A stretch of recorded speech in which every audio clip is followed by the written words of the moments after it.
제2의 개념. 창조주의 신부는 창조주 외에는 다른 남자와 결혼할 수 없다. 만약 이미 결혼을 했다면 남편과의 관계를 끊고 반드시 이혼해야 한다. 제2 개념. 신부의 모든 재산과 유치는 창조주의 것이다. 제3 개념. 너희 둘에는 너희 남편, 부모, 친구가 만든 것이다. 그들과는 어떤 대화도 해서는 안 되고 연락도 해서는 안 된다. 그가 아내를 찾으러 온 것은 그저 우연이 아니었다. 아내가 사라지기 전에 마지막으로 남긴 메모는 그를 이곳으로 인도했다. 메모에는 단 한 줄, 창조주에게 가야 한다. 나는 글귀만이 적혀 있었다. 그때부터 그는 모든 것을 뒤로 하고 그녀가 말한 창조주가 있는 장소로 향했다. 하지만 그가 도달한 곳은 상상도 할 수 없는 묘한 분위기가 흐르는 곳이었다. 주변의 공기는 차갑고 음침했다. 마치 그는 이미 이곳에 오지 않으면 안 되는 운명처럼 느껴졌다. 그의 눈앞에 거대한 철문이 서 있었고 그 문을 열자 그곳은 사람들로 가득 찬 기도실이었다. 기도실이라기보다는 마치 어떤 종교仪式를 행하는 공간처럼 보였다. 방석이 깔린 바람 위에는 신도들이 앉아 있었고 그들은 서로 다른 언어로 무언가를 중얼거리고 있었다. 그는 그들에게 다가가고 싶었지만 이상한 기운이 그를 말았다. 그때 누군가가 그를 불렀다. 여기서 나가라. 그의 뒤에서 들려온 차가운 목소리는 마치 얼음처럼 차가웠다. 그는 뒤를 돌아보았고 그곳에는 한 남자가 서 있었다. 가운을 입고 얼굴은 거의 보이지 않지만 그 남자의 눈빛은 유독 강렬했다. 그는 그를 한번 쳐다보더니 말했다. 너는 이제 여기서 돌아갈 수 없다. 너희 아내가 지금 이곳에서 기다리고 있다. 그의 마음속에서는 불길한 기운이 느껴졌다. 내 아내는 어디에 있냐? 그는 간신히 목소리를 낸다. 그 질문을 던지자 그 남자는 미소를 지으며 천천히 다가왔다. 너희 아내는 이제 이곳에서 벗어날 수 없다. 그녀는 천주지의 신부가 되었다. 그 말이 끝나자 그 남자는 손을 들었다. 그가 손을 들자 주변의 공기가 잠시 떨림을 느꼈고 신도들이 일제히 일어섰다. 그들이 일어서는 모습은 마치 어떤 의식을 시작하려는 것처럼 보였다. 그는 불안함과 두려움에 휩싸였다. 아내가 그들에게 그가 물어보자 그 남자는 차분한 표정으로 대답했다. 너희 아내는 이제 발을 살아낼 것이 되었다. 창조주의 것이 되었다. 그 말에 그는 담아나며 이게 무슨 소리냐? 내가 아내를 데려가야 한다. 라고 외쳤다. 하지만 그 남자는 전혀 흔들리지 않았다. 내가 아내를 데려가고 싶다면 여기서 무엇을 해야 할지 알아야 할 것이다. 그의 몸은 점점 얼어붙는 느낌을 받았다. 마치 그의 몸과 정신이 이 공간과 하나가 되어가는 듯한 기분이었다. 그 남자는 고개를 끄덕이며 이곳은 단순한 기도실이 아니다. 이곳은 신성한 의식이 이루어지는 장소다. 그는 그 말을 듣고 마음속에서 더 큰 두려움을 느꼈다. 이곳은 단순한 교회나 기도실이 아니다. 뭔가 다른 목적을 가진 신비로운 장소였다. 그의 심장은 빠르게 뛰고 있었다. 당신은 누구냐? 그가 또 물었다. 나는 천조지를 섬기는 자다. 그리고 너는 이제 그와 함께할 자리가 아니란다. 그 말에 그는 한 걸음 물러섰다. 그리고 그 순간 그의 몸은 갑자기 둔해지고 정신은 혼란스러워졌다. 그는 힘없이 그 자리에 주저앉았다. 그의 손목을 붙잡고 있던 누군가의 손길이 더욱 가난히 다가왔다. 그가 고개를 들자 신도들 중 한 명이 그에게 말하였다. 이제 네가 그곳에 들어갈 시간이다. 그는 그들이 자신을 끌고 가는 곳이 어디인지 몰랐다. 그들은 그를 컨테이너 창고로 데려갔다. 창고 안은 어두운 조명 속에서 마치 다른 세계로 연결되는 통로처럼 보였다. 그곳의 공기는 차가웠고 그를 둘러싼 어두운 그림자는 더욱 짙어져 닿았다. 그는 그들이 무엇을 하려고 하는지 알고 있었다. 그의 아내는 이곳에서 이미 달을 살아낼 것이 되었고 그는 그저 그 과정에서 시승자일 뿐이었다. 제발 내 아내를 돌려서 그는 단청했다. 하지만 그들의 얼굴은 차갑고 무표정했다. 그는 무언가를 잘못된 길로 가고 있음을 알았다. 이곳에서 나가야 한다. 그는 마음속으로 생각하며 계속해서 움직이려 했지만 신도들은 그를 제자리에 고정시키며 움직이지 못하게 했다. 그 순간 창고 안에서 불길한 소리가 들려왔다. 마치 누군가나 부르짖는 소리 같았다. 그 소리는 점점 커져만 갔고 그의 가슴 속에 알 수 없는 공포를 심어주었다. 내 아내는 그는 절박하게 물었다. 그때 창조주라 불리는 남자가 그에게 다가왔다. 그는 고요한 표정으로 그를 바라보며 말했다. 너희 아내는 이제 그곳에서 벗어날 수 없다. 그녀는 내 신부가 되었다. 그리고 이제 너는 그저 먼지일 뿐이다. 그의 몸은 움직일 수 없었고 정신은 혼란스러웠다. 그가 무엇을 해야 할지 알 수 없었다. 하지만 그때 신도들이 소리 없이 다가와 그를 끌고 가기 시작했다. 그들의 발걸음은 묵직하게 울렸고 그의 몸은 이제 그들의 의식 속에 갇힌 듯했다. 그의 마음 속에서 일어나는 혼란과 두려움은 점점 더 커져만 갔다. 그는 자신의 아내를 구하기 위해 싸워야 한다는 생각에 가득 차 있었다. 하지만 그는 이미 늦었다는 사실을 알지 못했다. 이제 넌 끝이다. 창조주의 목소리가 그의 귓가에 맴돌았다. 그 말은 마치 그의 정신을 완전히 차단하는 듯 했다. 그의 눈앞에 펼쳐지는 것은 아내가 창조주의 신부로서 받아들여지고 있는 장면이었다. 그녀의 표정은 편안해 보였고 신도들은 그녀를 둘러싸고 있었다. 그녀는 이제 그들의 세계의 일원이 된 것이다. 그의 마음은 찢어지듯 아팠다. 그는 이제 그녀를 되돌릴 수 없다는 것을 깨달았다. 그는 그곳을 떠나야만 했다. 하지만 그에게 남은 것은 공포와 순동뿐이었다. 그가 이곳을 벗어나려고 했을 때 불길한 소리가 다시 그의 귀에 들려왔다. 넌 여기서 나갈 수 없다. 그들은 모두 얼굴에서 퀴기가 사라지고 마치 감정이 없는 듯 무표정한 표정을 지었다. 마치 사회적 체면에 갇힐 사람들처럼 눈빛이 공허하고 그들의 움직임은 불안정했다. 남편은 그들에게 강제로 끌려가며 그들의 손에 붙잡혀 마치 어떤 위험에서 벗어날 수 없을 것처럼 느껴졌다. 그들은 그를 기도실 제일 앞에 무릎을 꿇게 했고 그곳은 어두운 그림자 속에서 더욱 음산한 분위기를 풍기고 있었다. 그때 기도실의 거대한 문이 끼익하며 열리자 마치 시간을 초월한 듯한 압도적인 존재감이 느껴졌다. 창조주가 천천히 큰 문을 통과하며 걸어 들어왔다.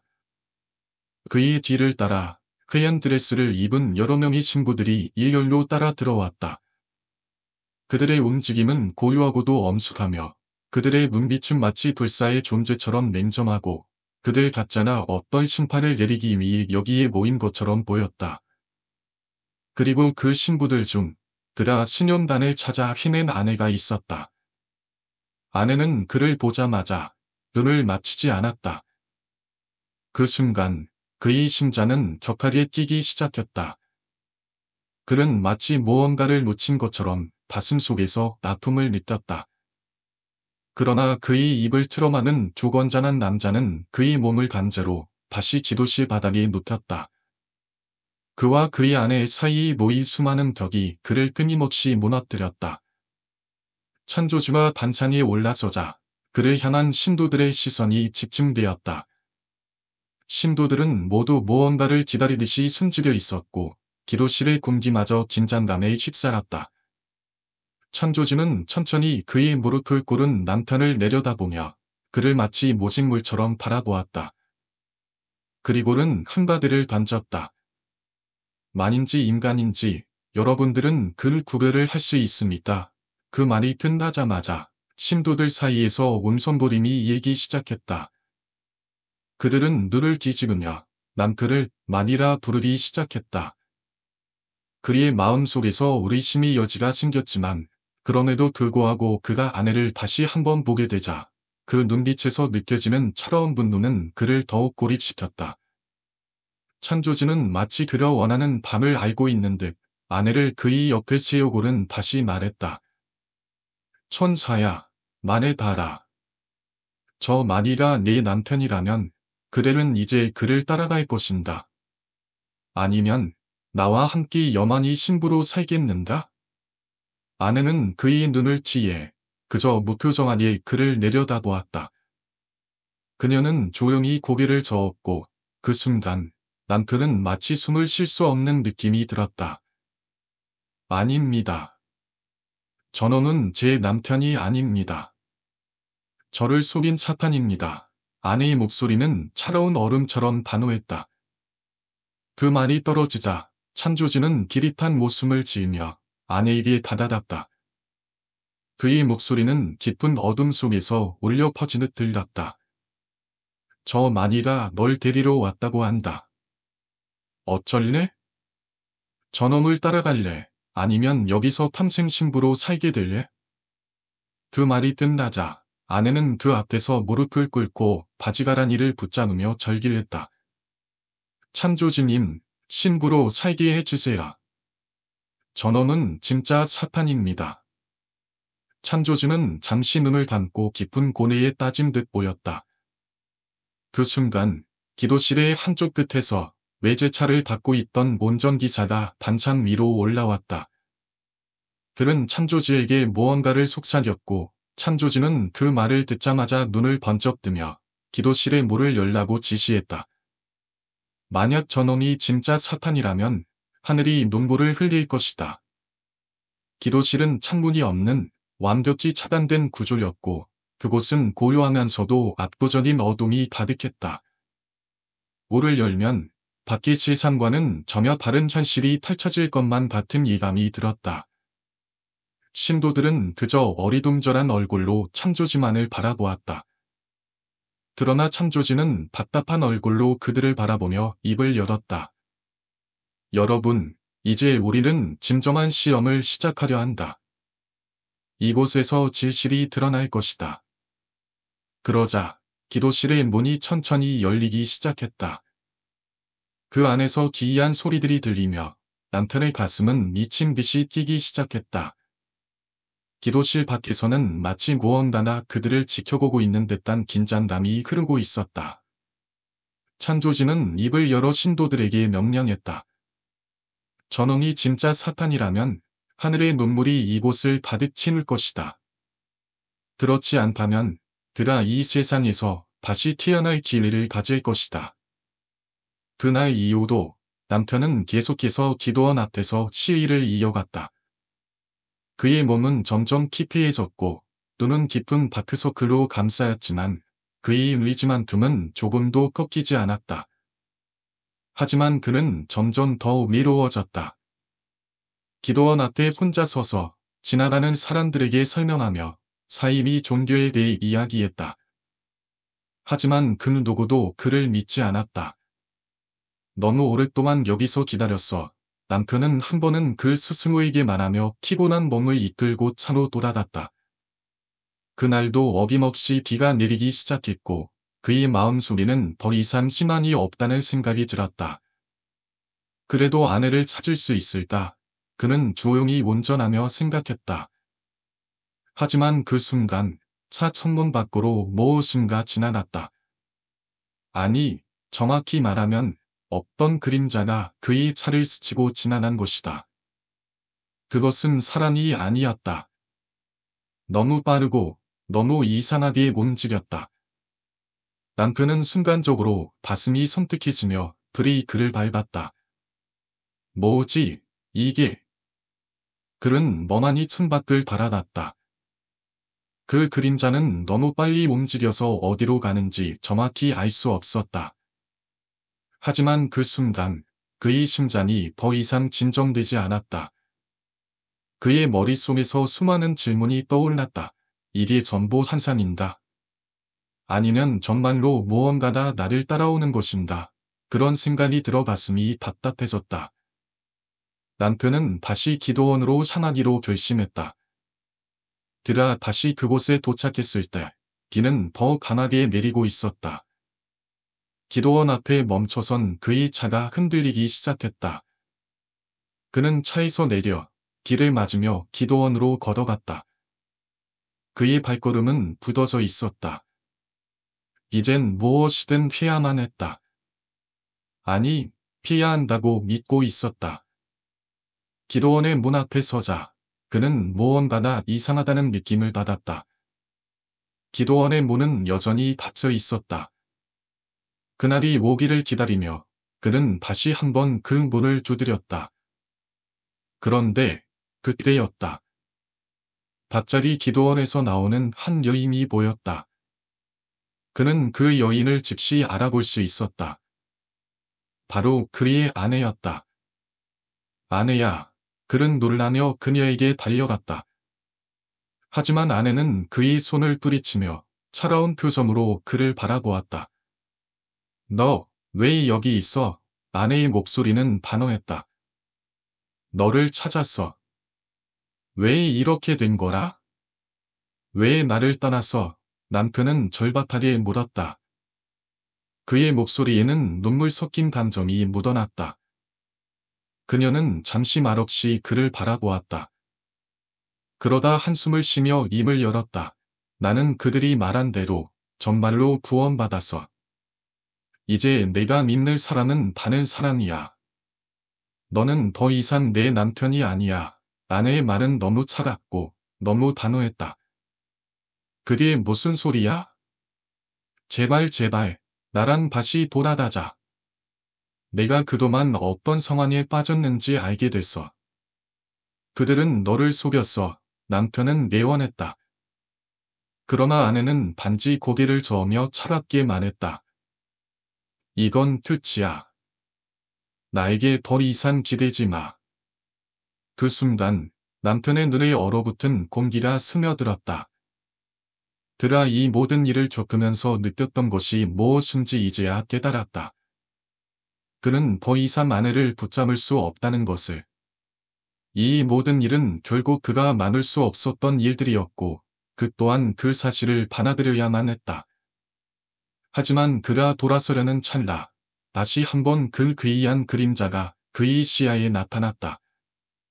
그것은 아무도 볼 수 없는 기도원 뒤쪽에서 천천히 그를 향해 다가오고 있었다. 남편은 그 순간 전율을 느꼈다. 이건 뭔가 이상하다. 그는 고개를 들고 하늘을 보았다.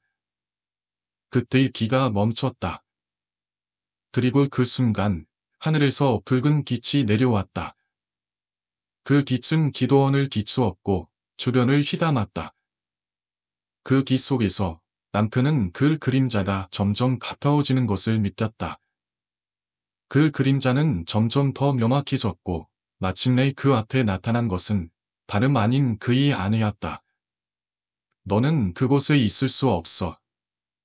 여기서는 너는 더 이상 존재할 수 없어. 아내는 그의 눈을 똑바로 바라보며 말했다. 그 순간 남편은 모든 것이 이해되었다. 이것은 그냥 기도원과 사이비 종교의 문제가 아니었다.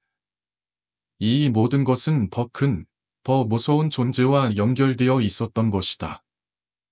그는 더 이상 아내를 되돌릴 수 없다는 사실을 깨달았다. 이 모든 일이 시작된 곳에서 그는 이제 벗어날 수 없다는 사실도 알았다.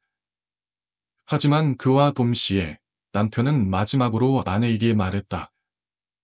그래, 내가 지금까지 널 지켜봤지만 이제 내가 돌아가야 할 때가 온 것 같다. 그 순간 기도원의 문이 다시 열렸다. 그리고 그가 본 것은 그가 상상한 것보다 훨씬 더 괴기스러운 모습이었다. 그곳에서 무수히 많은 사람들의 목소리가 들려왔다. 우리가 여기서 기다리고 있었다. 남편은 그 목소리를 듣고 뒤돌아 보았다. 그때 그 앞에서 불길한 빛이 튀어오르며 그를 삼켜버렸다. 그는 점점 더 위험한 상황에 처하고 있다는 것을 실감하고 있었다. 그의 마음은 점점 더 무거워졌고 그의 몸은 언제까지 버틸 수 있을지 알 수 없었다. 그가 찾고 있는 밤은 점점 더 멀어지고 그는 그 모든 것을 위해 지불해야 할 대가가 무엇인지를 진지하게 고민하기 시작했다. 그는 매일같이 기도원과 그 주위의 사람들에 대해 조사했고 그 과정에서 점점 더 많은 사람들에게서 의심과 경계의 눈초리를 받았다. 그가 기도원에 대한 진실을 파헤치기 시작하면서 그곳에 있는 신도들의 가족들조차 그에게 도움을 줄 수 없다는 것을 알게 되었다. 그들은 그의 말을 믿지 않았고 오히려 그를 위협하는 존재들이 될 수 있다는 생각에 두려움을 느꼈다. 어느 날 그는 다시 기도원으로 향했다. 기도원의 입구 앞에서 그는 서서히 그곳에서 무슨 일이 벌어지고 있는지에 대한 실마리를 찾으려 했다. 그곳은 평화롭고 고요한 느낌을 주었지만 그가 느끼기에 그 평화 속에는 무엇인가 어두운 음모가 숨겨져 있는 듯했다. 그는 주위를 살피며 천천히 기도원 안으로 발걸음을 옮겼다. 그가 기도원 안으로 들어가자 그곳의 분위기는 더욱 불길하게 변했다. 신도들은 모두 자신의 일에 집중하며 마치 그를 경계하는 듯한 시선을 보냈다. 그의 마음은 점점 더 불안해졌고 그는 그저 아무 일도 없이 그곳을 빠져나가야 할지 아니면 계속해서 진실을 파헤쳐야 할지 갈길을 잡을 수 없었다. 그는 마음속으로 결정을 내렸다. 진실을 알기 위해서는 이 길을 끝까지 가야 한다는 결심을 했다. 그는 주변의 신도들과 대화하려 했지만 그들은 그를 무시하거나 얼버무리기만 했다. 그는 점점 더 강한 의심을 품고 기도원에서 일어나는 일들이 그저 종교적인 교리나 미식이 아니다. 뭔가 더 복잡하고 위험한 음모일 수 있다는 생각이 들었다. 그는 기도원의 신도들 중 한 명에게서 들은 말을 기억했다. 그 사람은 그에게 이렇게 말했었다. 이곳은 단순한 교리가 아닙니다. 여기서 우리는 신의 뜻을 따르기 위해 모든 것을 버리고 그 뜻에 따라 살고 있습니다. 그 말은 그의 마음속에 가만히 남았다. 그가 그 사람의 말을 떠올리며 기도원에 숨겨진 비밀을 하나하나 파헤치기로 결심했다. 그는 기도원에서 떠날 때마다 점점 더 많은 위협을 느꼈다. 그의 몸은 튀고라고 지쳐 있었고 언제나 누군가가 그를 지켜보고 있다는 느낌을 떨쳐낼 수 없었다. 어느 날 그는 다시 기도원을 떠나 집으로 돌아가던 중 그를 미인하는 검은색 자동차를 발견했다. 그는 불안한 마음을 감추지 못했다. 그러나 그 자동차는 단순한 위협이 아니었고 그가 처한 상황은 점점 더 위험해지고 있었다. 그는 차를 빠르게 몰며 집으로 돌아갔다. 하지만 그가 집에 도착했을 때 그의 불안은 더욱 커졌다. 창문 밖으로 보이는 길가의 안의 주차장에 그 검은색 승용차가 여전히 서 있었다. 그는 그 차 안에서 두 명의 건장한 남자들이 앉아 있는 것을 보았다. 그 남자들은 그를 지켜보고 있었다. 그는 즉시 핸드폰을 꺼내 그들의 사진을 찍으려 했으나 그들은 그의 행동을 눈치채고 급히 차를 떠나버렸다. 그는 다시 그들의 뒤를 쫓으려 했지만 그들은 이미 자취를 감추고 있었다. 그가 다시 집으로 들어가려고 할 때 불안한 기분을 떨쳐내지 못했다. 그는 창문을 열고 주변을 살폈지만 그 검은색 승용차는 더 이상 보이지 않았다.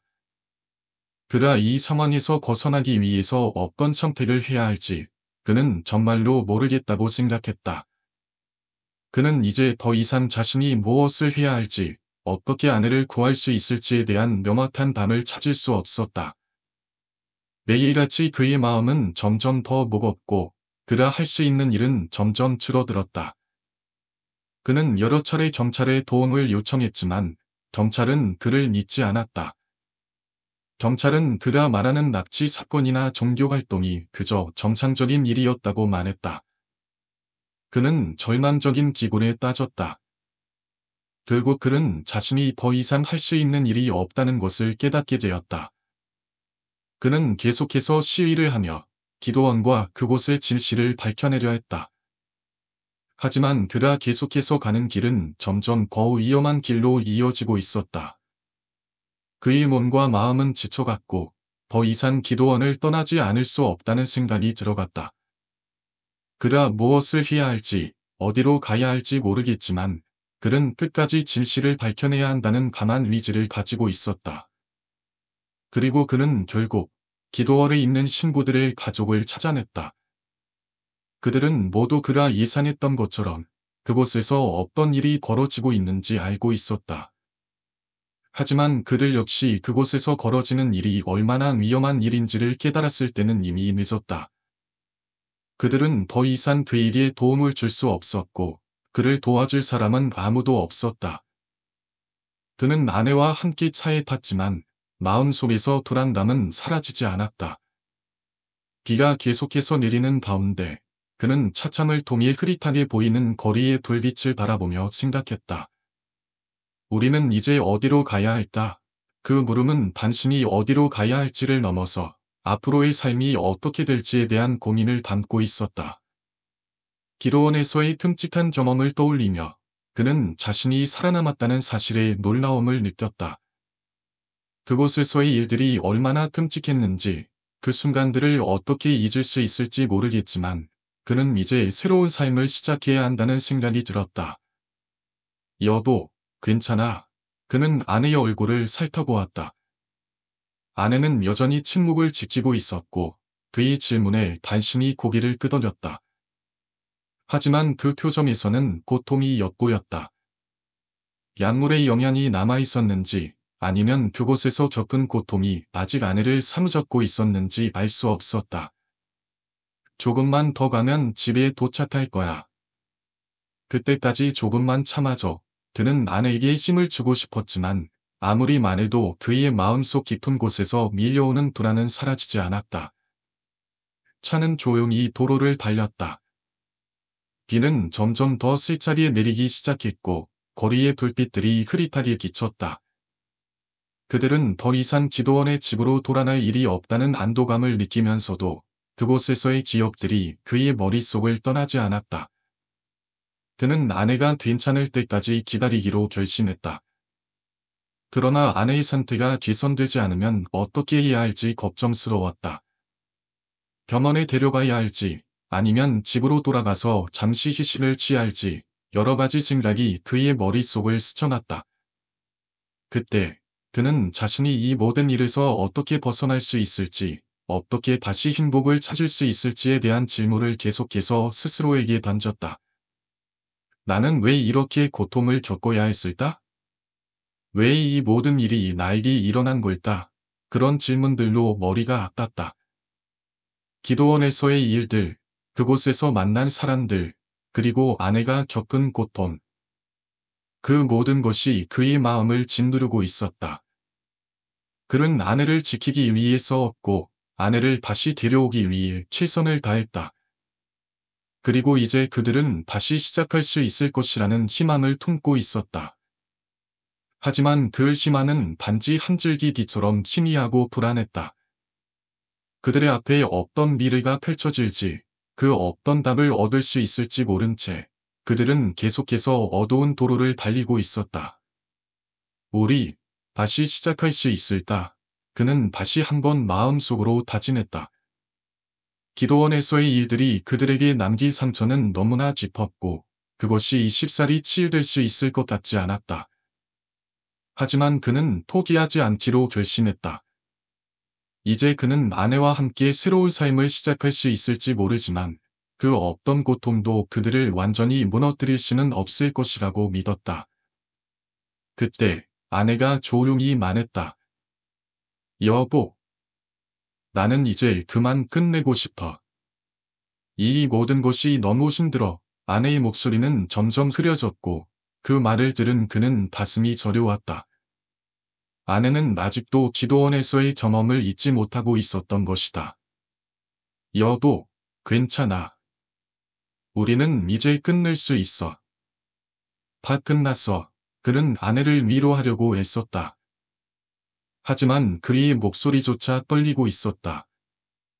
그는 아직도 그들이 겪었던 고통을 완전히 잊을 수 없었고, 그것이 아내에게도 큰 상처를 남겼다는 사실을 알고 있었다. 그는 계속해서 차를 몰았다. 비는 여전히 내리고 있었고, 도로 위에선 차량들이 하나둘씩 지나가고 있었다. 그의 마음속에는 아내를 위한 다짐과 그들이 함께 만들어갈 미래에 대한 희망이 엉켜 있었다. 그리고 그는 확신했다. 이 모든 일들이 그들에게 큰 교훈을 주었고, 그들이 다시 행복을 찾을 수 있도록 도와줄 것이라고 믿었다. 비가 쏟아지던 그날, 그는 눈물이 멈추지 않았다.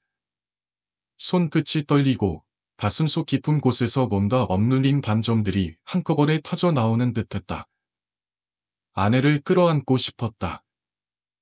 그동안 참았던 그리움과 죄책감이 한꺼번에 밀려왔다. 그러나 그는 그런 감정을 억제하며 아내에게 차갑게 말을 뻔했다. 당신이 원하는 대로 이혼, 집에 가면 도장 찍어줄게. 그런데 먼저 집부터 가자. 그의 말은 마치 자신을 속이려는 듯한 음침한 분위기를 풍겼다. 아내는 아무 말 없이 목표정하니 그를 바라보았고, 갑자기 손가락을 조용히 들어 어느 한 방향을 가리켰다. 그는 아내의 손가락이 가리키는 곳을 따라 시선을 돌렸다. 그곳엔 하나의 CCTV 카메라가 있었다. 그것은 바로 컨테이너 내부를 촬영하는 카메라였다. 그러나 그 순간 그는 불안감을 느꼈다. 그 카메라는 그들을 지켜보고 있다는 것을 직감적으로 알았다. 마치 그들의 모든 행동이 이미 누군가의 손 안에서 움직이고 있다는 생각이 들었다. 만약 누군가 그 영상을 모니터링하고 있다면 그들은 지금 이 순간에도 잡힐 수 있는 상황이었고, 그만큼 위험한 상황에 처해 있다는 사실이 그를 더욱 두렵게 만들었다. 그는 깊은 숨을 쉬며 아내의 탈목을 강제로 잡아 끌고 빗속을 달리기 시작했다. 기라 내려 얼굴에 맞으면서도 그의 발걸음은 멈추지 않았다. 그날은 참조지의 또 다른 결혼식이 지도실에서 진행되고 있었다. 새로운 신부를 맞이하는 의식이 한창이었다. 그들은 그 혼란 속에서 도망쳤고 그들 주위는 혼잡해졌다. 기도실에서 나오는 사람들, 그들의 눈에는 아무도 그들을 주목하지 않는 듯 보였다. 마치 그들이 존재하지 않는 것처럼. 하지만 이상한 것은 그들이 도망치는 길목에는 계속해서 개들이 짖는 소리가 들렸다는 점이었다. 마당 훈결에 묶여있던 사나운 개들이 그를 보며 짖기 시작했다. 그의 심장은 마치 폭발할 듯이 뛰기 시작했다. 그러나 그 소리도 오래가지 않았다. 그 순간 기도실 문이 열리면서 몇 명이 건장한 남자들이 나왔다. 그들은 모두 그를 쫓고 있었다. 그는 뒤도 돌아보지 않고 아내의 손을 꽉 잡은 채 필사적으로 달렸다. 그런데 또 다른 의문이 들었다. 그들이 뒤에서 쫓아오는 소리가 들리지 않았다. 도망치는 동안 그는 한 번도 그들이 뒤쫓는 소리를 들은 적이 없었다. 오히려 그가 느낀 것은 기도실의 문이 천천히 닫히는 소리였다. 마치 그들이 그들을 쫓지 않겠다고 결정을 내린 것처럼 문이 닫히면서 모든 것이 잠잠해졌다. 그 소리가 그의 뒤에 닿자 그는 순간적으로 긴장했다. 무슨 일이 벌어지고 있는 거지? 그는 그 궁금증을 떨쳐버릴 수 없었다. 그는 아내를 차에 태우고 전속력으로 그곳을 벗어나기 시작했다. 아내는 아무 말 없이 그의 손을 잡고 있었다. 아무런 반응도 없었고 그저 절망적인 얼굴을 하고 있었다. 그가 아내의 손을 더 꽉 잡을 때 아내는 무겁게 중얼거리기 시작했다. 어떻게 나를 대신할 수 있어? 어떻게 그럴 수 있지? 그의 가슴 속에서 손번 더 찢어지는 소리가 났다. 그 말에 그는 잠시 혼란스러워하며 아내를 바라보았다. 배신이라니, 내가 당신을 얼마나 찾아내냈는데? 내가 얼마나 당신을 사랑했는데? 그는 머리둥절하게 말했다. 그러나 아내는 고개를 저으며 입을 열었다. 어떻게 나 말고 다른 여자를 신부로 맞을 수 있어? 창조주님이 분명히 내가 마지막 천사이고 마지막 신부라고 했단 말이야. 그녀의 말은 점점 더 술만스러워 보였다. 그제서야 그는 아내가 무엇을 말하려는지 알게 되었다. 그녀는 그를 따라 나선 이유가 단 하나였다는 것을 깨달았다. 오늘 지도실에서 진행되는 결혼식에서 창조주가 새로운 신부를 맞이하고 있다는 사실에 실망했기 때문이다. 그녀는 창조주가 자신이 마지막 신부라고 말했지만 그 결혼식에서 자신 외에 다른 여자가 신부로 맞이되는 걸 보고 큰 충격을 받았던 것이다. 그 순간 그가 깨달은 것은 단순한 배신감이 아니었다. 아내는 그가 아닌 다른 사람을 신부로 선택한 창조주를 배신자로 생각한 것이다. 그날 그는 아내와 아무 말 없이 집으로 돌아왔다. 그러나 그의 마음은 점점 더 깊은 혼란에 빠져들었다. 그날 밤 그는 잠을 이루지 못했다. 눈을 감고 싶었지만 그의 머릿속에서 떠나지 않는 것은 끊임없이 울리는 속삭임이었다. 너는 결코 벗어날 수 없어. 그 목소리는 마치 그를 죽음으로 몰고 가려는 듯 점점 더 가까워지는 느낌이었다. 그의 발은 불안정하게 흔들리며 이상한 기운이 감돌고 있었다. 그가 침대에 누워있던 그 순간 문이 열리는 소리가 들렸다. 그것은 아내가 아닌 다른 어떤 존재가 그를 지켜보는 듯한 소리였다. 그는 몸을 일으키고 긴장된 채로 주변을 둘러보았다. 아무것도 없었다. 하지만 그 순간 그의 눈앞에서 먼지가 하늘을 떠다니기 시작했다. 마치 누군가가 그를 감시하고 있는 것처럼 먼지들은 일정한 경로를 따라 움직였다. 그가 이를 무시하고 다시 침대에 누우려 하자 갑자기 벽에서 이상한 소리가 들려왔다. 벽 속에서 무엇인가 움직이는 소리였다. 그 소리는 점점 더 커지더니 마침내 벽에서 손톱으로 긁는 듯한 소리가 들려왔다. 그는 몸을 떨며 일어섰다. 그날 밤 그는 잠을 자지 못하고 있었습니다. 눈을 감은 채 등만 돌리고 있었고 아내는 그가 잠든 줄 알았는지 침대에서 일어나 자신의 배를 조심스럽게 쓰다듬었습니다. 그녀의 손길은 마치 오래된 기억을 되새기듯 부드럽고 그 손길 속에 절박함이 섞여 있었습니다. 엄마한테 다시 온 거지? 창조주님 말씀대로 엄마한테 다시 와준 거 맞지? 아내는 속삭였지만 그의 마음속에서는 그 목소리가 더 이상 들리지 않았습니다. 그저 머릿속은 혼란스럽기만 했습니다. 아내가 믿고 있던 그 믿음, 그 생각들은 그가 상상할 수 없을 정도로 깊고 기괴한 것이었습니다. 그는 그동안 아내를 위해 점심과 치료를 받게 해주었고, 그녀는 결국 산사님 신이라는 진단을 받았습니다. 하지만 아내는 여전히 그 신비로운 임신을 믿고 있었습니다. 그가 얼마나 그와 함께 있던 날들을 떠올리며 괴로워했는지 알 수 없었습니다. 그리고 결국 그는 아내와 이혼을 결심할 수밖에 없었습니다. 하지만 이 결정을 내리는 것은 쉬운 일이 아니었습니다. 그는 아내를 사랑했지만 그 사랑은 이제 무너져버린 것처럼 믿겨졌습니다. 아내는 그의 손을 잡고 말했습니다. 왜 날 떠나려는 거야?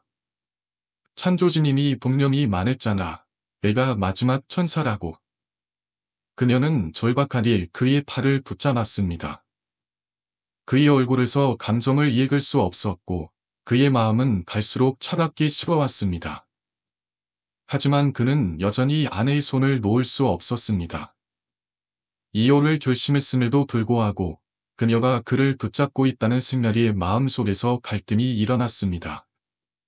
그가 결심한 대로 그는 아내를 위해 모든 치료를 다 해주겠다고 약속했습니다. 그러나 그 약속이 결국 어떤 결과를 초래할지는 그때는 몰랐습니다. 그리고 그날 밤 일이 일어났습니다. 집 밖에서 들려오는 자동차 소리와 그 뒤따르는 기진내 소리는 그들에게 이상한 기분을 불러일으켰습니다. 아내는 갑자기 일어나려고 했고, 그는 아내의 손을 꽉 잡고 놓아지지 않았습니다. 그녀가 가려고 하는 그 방향은 이상한 곳으로 향하고 있었습니다. 그는 이 모든 것이 이상하다는 느낌을 떨쳐낼 수 없었습니다.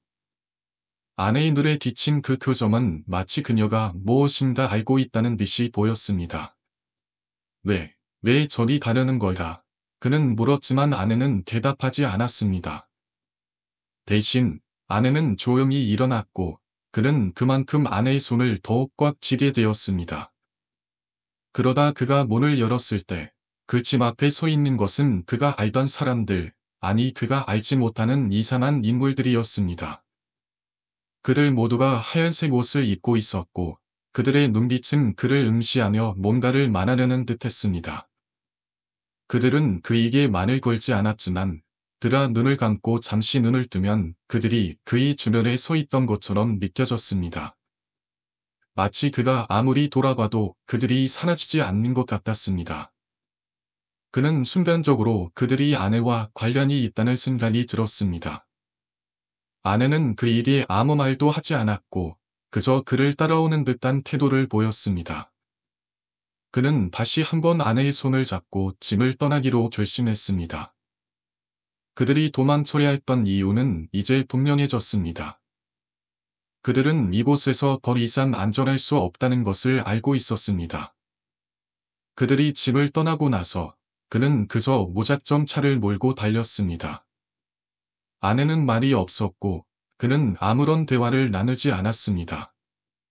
차는 어둠 속을 헤치며 달렸고 그 속에서 그는 무엇인가 자신을 쫓고 있다는 느낌을 받았습니다. 그가 잠시 뒤를 돌아보면 아무것도 없었지만 그는 계속해서 그 기분을 떨쳐낼 수 없었습니다. 그가 아내를 데리고 떠날 때 그 순간에도 그의 머릿속에서는 온갖 혼란과 갈등이 교차했습니다. 그들은 자신들이 무엇을 보고 무엇을 듣고 있는지에 대해 의심이 들기 시작했습니다. 도대체 그들이 만난 이상한 사람들은 누구였고 그들의 목적은 무엇이었을까? 그들은 어디서 왔고 왜 그들을 계속해서 쫓아오는 것일까? 그런 의문이 그를 집요하게 따라다녔습니다. 그날 밤 그는 아내에게 잠시 말을 건넸습니다. 너는 내가 얼마나 찾아다녔는지 알지? 그는 차 안에서 아내를 바라보며 말했습니다. 그러나 아내는 그의 말을 듣지 않았습니다. 그녀는 여전히 그가 할 수 있는 말은 없다는 듯이 창밖을 바라보았습니다. 그가 그토록 애써 이혼을 취하려고 했던 이유는 무엇이었을까? 그는 아내와 함께 다시 시작하고 싶었지만 그들 사이의 깊은 갈등은 쉽게 해결되지 않았습니다. 시간이 지나고 그들은 결국 새로운 집으로 이사를 갔습니다. 그곳은 그가 아내와 함께 처음 시작한 곳과는 전혀 다른 분위기의 집이었습니다. 그러나 그가 떠나온 집에 남겨진 것들은 여전히 그를 괴롭혔습니다. 그곳을 떠도는 이상한 기운들, 그리고 그들의 뒤를 쫓고 있던 그림자들이 머릿속에서 사라지지 않았습니다. 그들이 새로 이사한 집의 어느 날, 문을 두드리는 소리가 들렸습니다. 그는 의아해하며 문을 열었고 그 앞에 서 있는 여자는 전단지를 들고 있었습니다. 그녀는 하얀 원피스를 입고 있었고 얼굴에 미소를 띠고 있었습니다. 그녀는 만없이 전단지를 그에게 내밀었고 그 전단지를 받아들인 순간 그는 눈이 커지며 놀랐습니다. 그 전단지에는 아내와 관련된 기이한 문양이 새겨져 있었기 때문입니다. 안녕하세요. 저희 교회에 오셔서 축복을 받으세요. 여자의 목소리는 부드러웠지만 그 속에 무엇인가 의심스러운 기운이 있었습니다. 그는 무의식 중에 여자의 손가락을 받고 그 순간 그는 충격을 받았습니다. 그 손가락에는 아내가 항상 착용하던 기이한 문양의 반지가 끼워져 있었기 때문입니다. 그는 더 이상 이 상황을 참을 수 없었습니다. 그는 물을 받으려 했지만 그 순간 화장실에서 나오는 아내의 모습이 보였습니다. 아내는 그를 물끄러미 바라보았고 그는 문을 급히 닫았습니다. 그라 문을 닫고 돌아서면서도 그의 머릿속에는 그 전 반지와 아내의 반지가 떠나지 않았습니다. 도대체 그 반지는 무엇이었을까? 그리고 왜 그 여자는 아내와 똑같은 반지를 낀 채 그에게 받아왔던 것일까? 오늘의 이야기는 여기까지입니다. 이 이야기를 통해 우리는 과연 현실과 상상의 경계가 얼마나 모호한지를 다시 한번 생각해 볼 수 있었습니다. 아내와의 관계에서 발생한 갈등과 그로 인해 일어난 이상한 사건들은 단순한 우연이었을까요? 아니면 어떤 더 큰 힘이 작용하고 있었던 걸까요? 어쩌면 그들은 모두 창조주님이 말한 대로 마지막 천사와 신부의 이야기 속에 갇혀 있는 것은 아닐까요? 이 이야기가 흥미로우셨다면 좋아요와 구독 버튼을 눌러주세요. 여러분의 생각을 댓글로 공유해 주시면 감사하겠습니다.